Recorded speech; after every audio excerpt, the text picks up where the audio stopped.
મારો વોર્ડ મારી વાતમાં આજે વાત કરીશું વડોદરાના વોર્ડ નંબર 8ની। વોર્ડ નંબર 8ના રહીશોને કેવી કેવી સમસ્યાનો સામનો કરવો પડી રહ્યો છે, શું કહી રહ્યા છે રહીશો, જાણીએ તેમની પાસેથી। વડોદરાના વોર્ડ નંબર 8ની ચર્ચા કરીશું કે જ્યાંથી મેયર ડોક્ટર જિગીસાબેન શેઠ જીત્યા, મેયર બની ગયા। શું કહેશો, કાર્યકાળ તેમનો પૂરો થયો, રહી મજા, કામ કરે એમણે? આ વિસ્તારની અંદર તમે પહેલા પણ જોયું હતું, આ સેકન્ડ ટાઈમ થર્ડ ટાઈમ છે।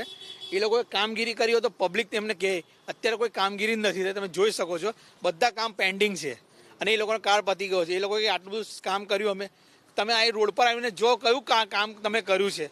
જે સ્ટ્રીટ લાઇટ બી હજુ અધૂરી કામગીરી નથી થઈ, ડ્રેનેજ લાઇનના બી હજુ એના જ પ્રોબ્લેમ છે।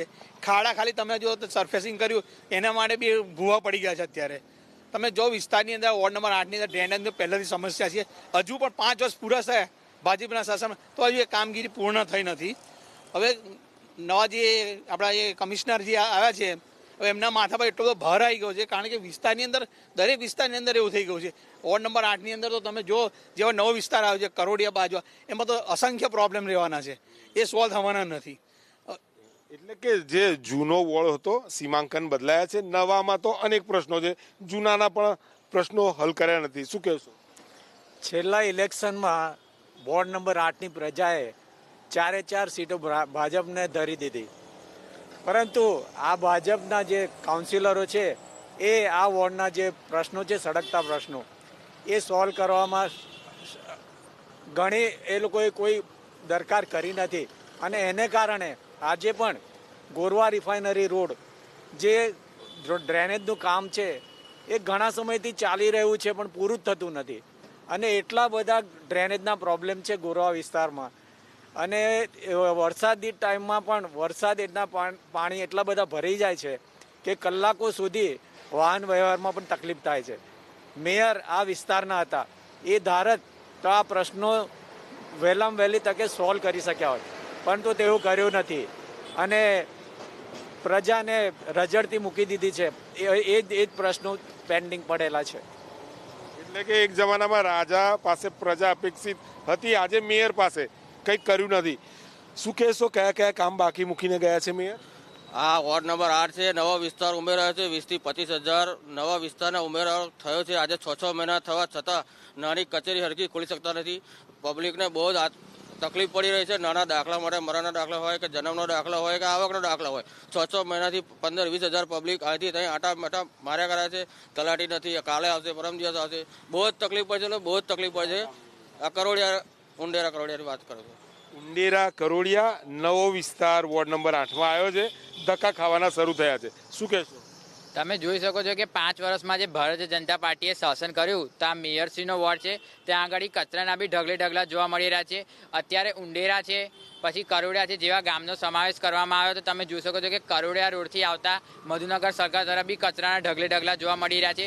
બોરિયા કેનાલવાળા પટ્ટા પર પણ જોવા મળી રહ્યા છે। રસ્તા બી તમે જોઈ શકો છો કે નાના મોટા અસંખ્ય ખાડાઓ જોવા મળી રહ્યા છે। 5 વર્ષમાં મેયરે કામ કર્યા એવું લાગતું નથી વોર્ડમાં, ખાલી જે જનતાએ એમને ખૂબ ખોબા ભરીને વોટ આપ્યા હતા તેમને કામ કર્યું નથી અને પ્રજાને મૂર્ખ બનાવ્યા છે। અરે આ ગોત્રી 4 રસ્તા 8 મહિનાથી ભૂવો કેમ આ લોકોએ ચારે બાજુથી કોર્ડન કરીને મૂકી રાખ્યો? ગોત્રી 4 રસ્તા જે ભૂવો કોર્ડન કરી રાખ્યો છે, ત્યાં એવું દબાણ કરી રાખ્યું છે એ લોકોએ કે 3 વ્યક્તિઓ પણ ભેગા થઈને હટાવે તો પણ હટી શકતું નથી, અને પ્રજાનું એટલું બધું ત્યાં આગળ તકલીફ પડે છે આવવા જવામાં, આ જે તે છે, પણ ત્યાંની જે શાસક સરકાર છે એની પર ધ્યાન દોરી જ નથી રહી, આમ પબ્લિકને ખાલી હેરાન અને પરેશાન જ કરી રહી છે।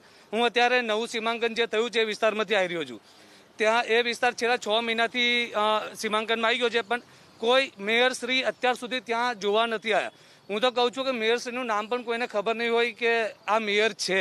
ત્યાં આગળ અત્યારે એટલા કચરા છે, એટલા ખાડા છે, અને જે શાસક પક્ષ છે એ જીતીને 5 વર્ષ ત્યાં રહ્યા, એમને એક કામ નથી કર્યું।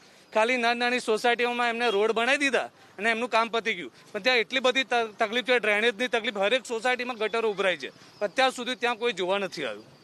ગ્રામ પંચાયતમાં ગામડા તો સમાઈ લીધા, પરંતુ ગામ લોકો જાય ક્યાં? મારું ગામ સારું ગામ હતું, હવે શહેરમાં આવી ગયું છે। શું કહેશો, અન્ય શું સમસ્યા? હવે એમાં સમસ્યા તો પહેલાંથી હતી જ, પણ જે નવું સીમાંકન કર્યું એમાં જોવા જઈએ તો જે કચરાનો જે પ્રશ્ન હતો એ તો ઉકેલાયો જ નથી, અને ઉપરથી એ લોકોના જે ભારે વાહનો આવતા જતા થયા છે એના લીધે ખાડા ટેકરા બધા વધી ગયા છે। તો તો જેનાથી ટ્રાફિક જામ થાય, ટ્રાફિક જામના લીધે ઘણા અકસ્માતો સર્જાય છે. તો એના લીધે પણ રજૂઆત કરવા જેવી છે, પણ કોઈ જાતનો જવાબ મળતો છે નહીં અમને લોકોને.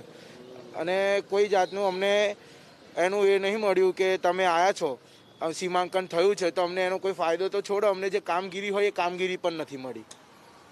7 ગામડા વડોદરામાં સમાઈ લીધા, સીમાંકન બદલાયા, પરંતુ અત્યારે આપણે વડોદરાના મેયર ડોક્ટર જિગીસાબેન શેઠ જે રહ્યા, કાર્યકાળ 13 ડિસેમ્બરે પૂર્ણ થયો. કામ અનેક બાકી છે. રોડ રસ્તા, ગોત્રી વિસ્તાર 4 રસ્તાએ 1 ભૂવો, 8 મહિનાથી તો બાજુનો ભૂવો 1 વર્ષથી છે. હવે સવાલ એ છે કે જો મેયરના વોર્ડમાં આ સ્થિતિ હોય તો અન્યના વોર્ડમાં શું સ્થિતિ હશે? સૌથી રોચક પ્રશ્ન એ છે કે આસપાસના જે ગામડા સમાવ્યા, ગ્રામ પંચાયતે કામ કરવાનું બંધ કર્યું. કોર્પોરેશનના ધક્કા, જન્મ મરણના દાખલા, લાઇટ ગઈ, ડ્રેનેજનો સમસ્યા, તમામ માટે લોકો અહીંયા ત્રસ્તે ધક્કા ખાઈ રહ્યા છે. હવે નવી જે ચૂંટણી આવશે તેની અંદર લોકોની અપેક્ષા છે, પરંતુ હાલ વાત કરીએ તો જે સત્તા પક્ષ 5 વર્ષ રહ્યા, મેયર ડોક્ટર જિગીસાબેન શેઠ અને તેમનો જ વોર્ડ, હજુ અનેક કામો બાકી છે અને લોકોનો રોષ અહીંયા જોવા મળી રહ્યો છે. કેમેરામેન પરેશ ધોળકિયા સાથે લોરેન્સ પરમાર, એબીપી અસ્મિતા, વડોદરા.